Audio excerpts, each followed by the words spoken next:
Koksi yuk, pasti seru. Mulai dari halaman pertama ya. Selamat pagi. Mendengar cerita dari Ura, si burung murai batu, selalu menyenangkan bagi Koksi. Kali ini Ura bercerita tentang gunung, sungai, hingga lautan. Alam ini sungguh luas untuk dijelajahi. Koksi pun teringat dengan sang ayah yang telah cukup lama pergi dari hutan ini. Kemana ya ayah pergi? Bertualang sekaligus mencari ayah sepertinya menarik pikir Koksi.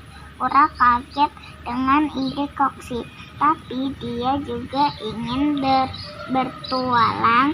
Ura pun sepakat untuk pergi asalkan izin dari orang tua mereka berhasil dikantongi.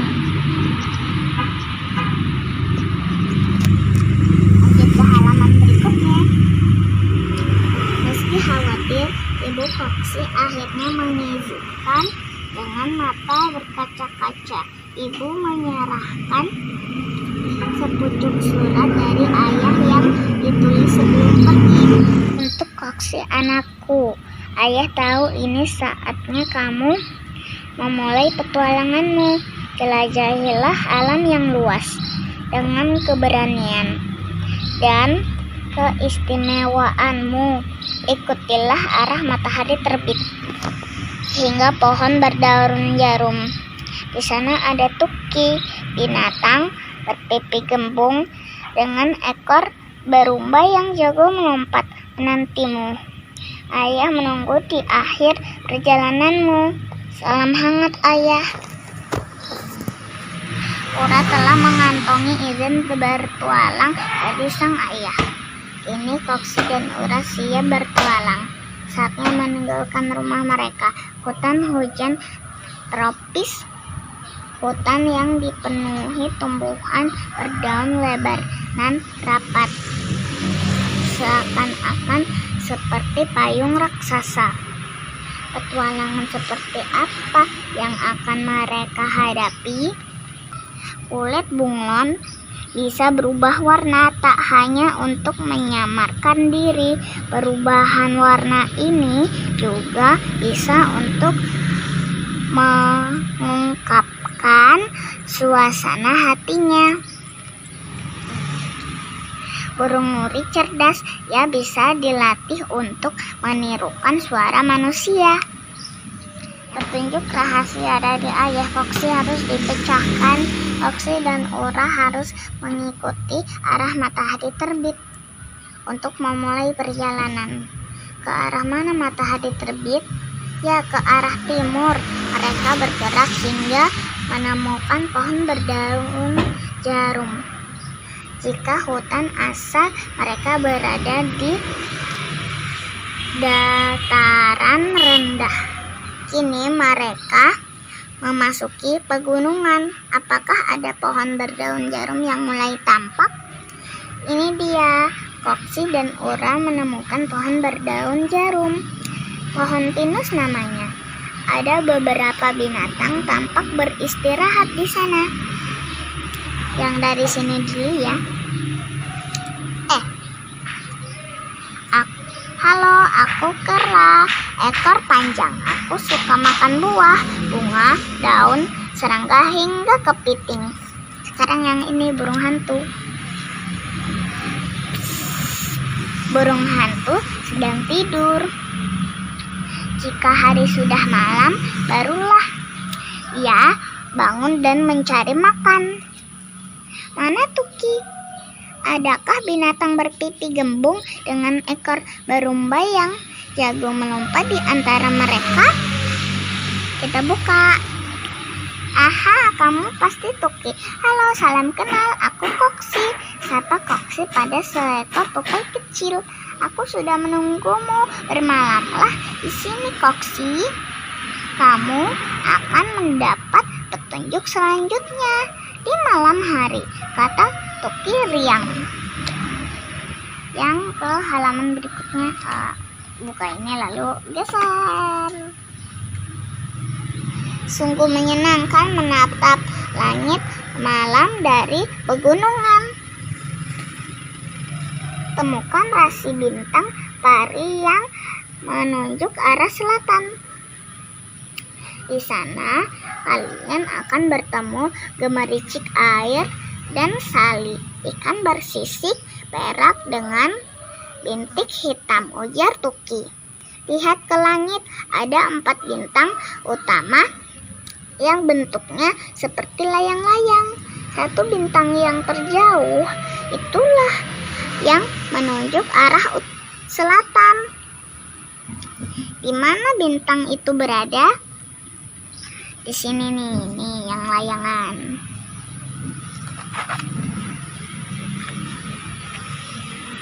Selamat tinggal pegunungan. Saatnya melanjutkan perjalanan ke arah selatan. Bentuk pepohonan mulai berbeda. Gemericik air pun mulai terdengar di telinga. Wah, kini Koksi dan Ura sampai di sungai. Tapi mana ya ikan yang bernama Sali? Nih, ini nih. Meski dianggap gulma, tapi eceng gondok ternyata bisa menyerap kandungan logam berat yang berbahaya. Hai, aku bukan laba-laba, namaku Anggang-Anggang. Aku bisa mengapung dan bergerak cepat di atas air. Nah, sekarang yang katak ya. Aku katak, kulitku licin dan jago melompat.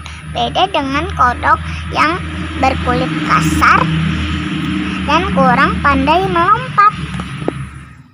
Aha, ikan bersisik perak berbintik hitam itulah Sali. Apakah kamu Sali? Aku Koksi, dan ini temanku Ura. Sapa Koksi. Wah, kalian datang tepat waktu. Sebentar lagi, aku dan rombongan ikan salem lainnya akan berenang ke lautan, kata Sali. Koksi dan Ura baru tahu ikan salem sebenarnya berasal dari lautan. Istimewanya, mereka memilih bertelur di sungai. Perjalanan menerjang arus pun harus dijalani. Sali dilahirkan di sungai. Ini saatnya ya kembali berenang ke lautan. Aku jadi penasaran seperti apa lautan itu, kata Koksi. Dengan senang hati, Sali bercerita seperti apa rupa lautan dan binatang apa saja yang tinggal di sana. Tapi petunjuk selanjutnya bukan ke arah laut, Koksi.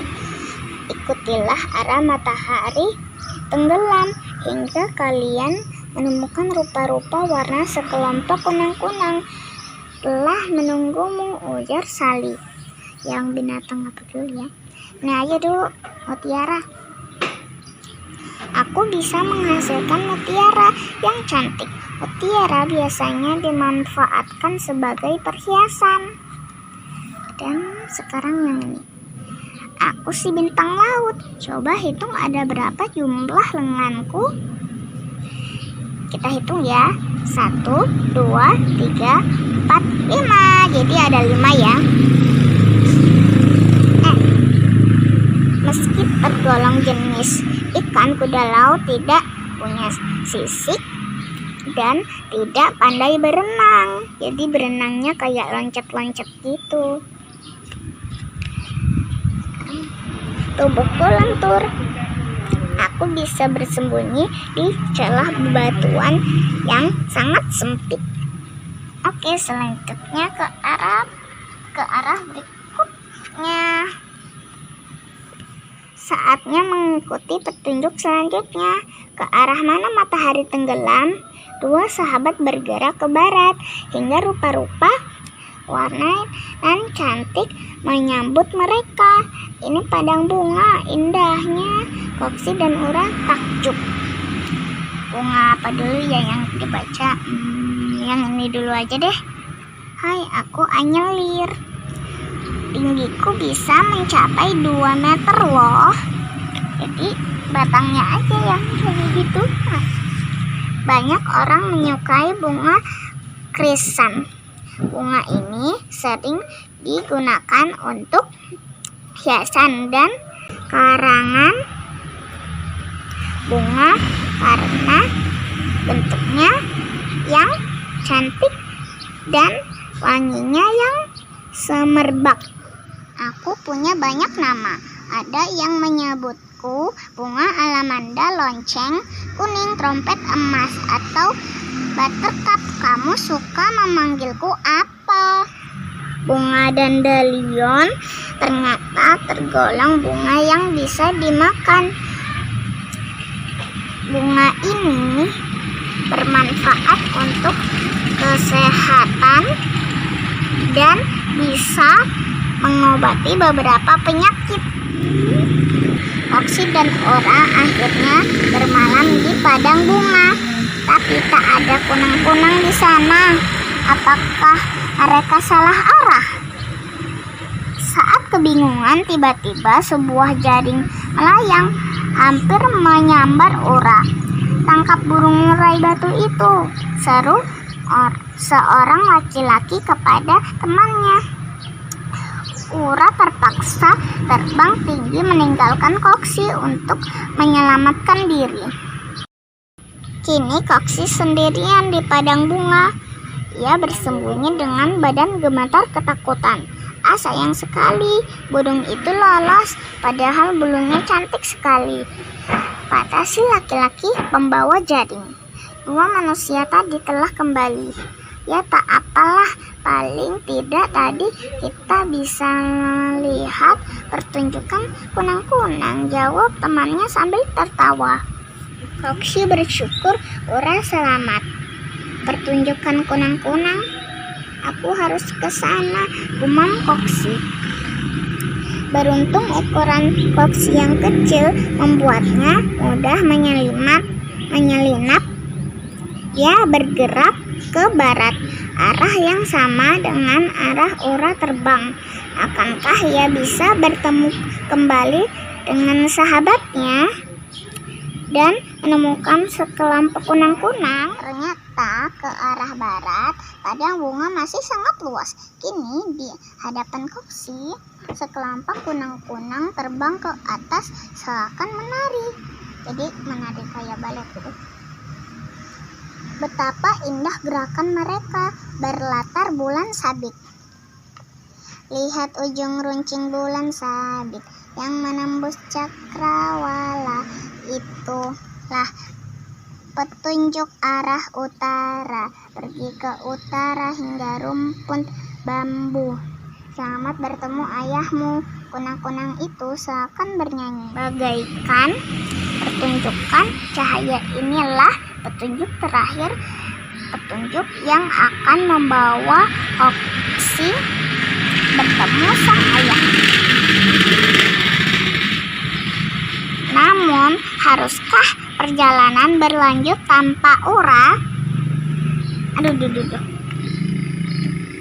Cahaya keluar dari perut kunang-kunang. Cahaya ini untuk menarik pasangan. Bisa juga sebagai tanda jika ada bahaya.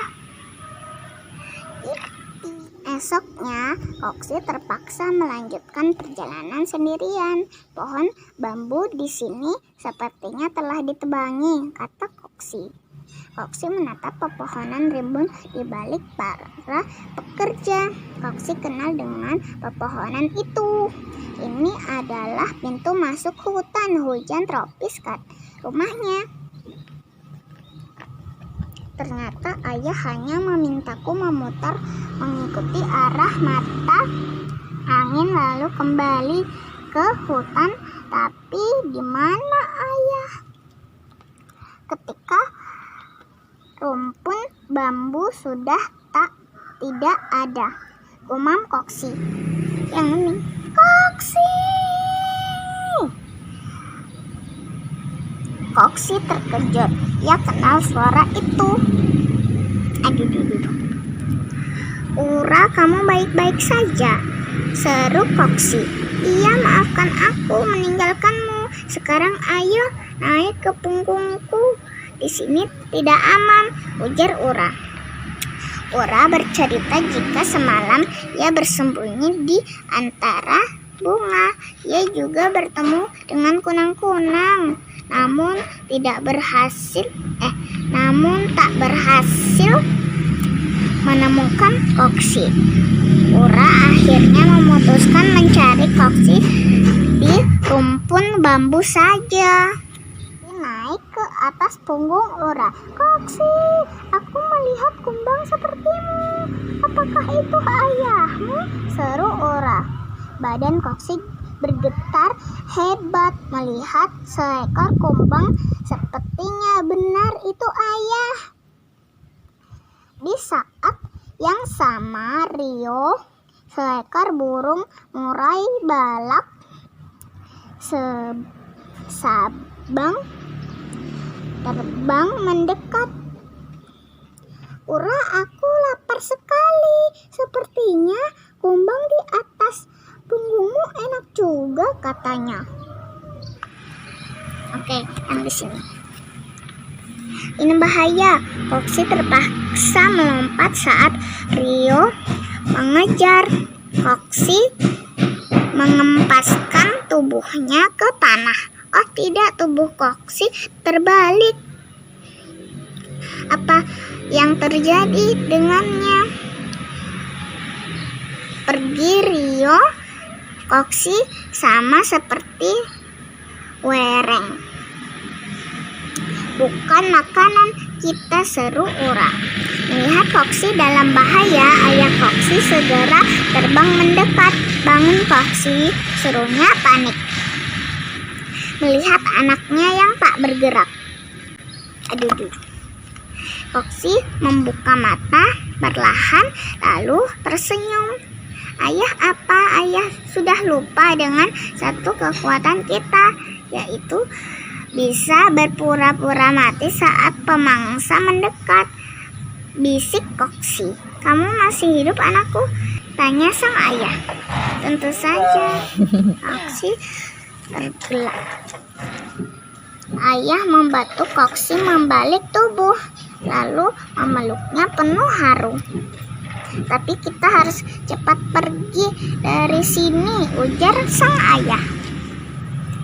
Ayah Koksi bercerita selama ini dipercaya oleh kelompok kumbang untuk menyelidiki kondisi pintu masuk hutan. Terdengar kabar jika mesin-mesin raksasa akan merusak hutan. Tak disangka peristiwa itu benar terjadi tepat sebelum Koksi bertemu ayahnya. "Beruntung tempat tinggal kita berada di tengah hutan, jadi masih aman, bukan begitu ayah?" tanya Koksi. "Iya, masih aman. Itulah satu tugas ayah, untuk mencari tempat tinggal yang aman. Kita berdoa saja semoga para manusia mau melestarikan alam untuk tempat tinggal kita, para binatang," jawab ayah. Koksi dan Ura terdiam. Mereka memanjatkan doa selama perjalanan pulang. Sungguh petualangan luar biasa yang tak akan terlupakan. Yang ini. Kawan, ingatlah selalu cerita kami. Di mana ada kumbang Koksi, berarti alam di sekitarnya masih lestari. Selama kita mau menjaga alam ini, keajaiban demi keajaiban di dalamnya akan selalu bisa kita nikmati.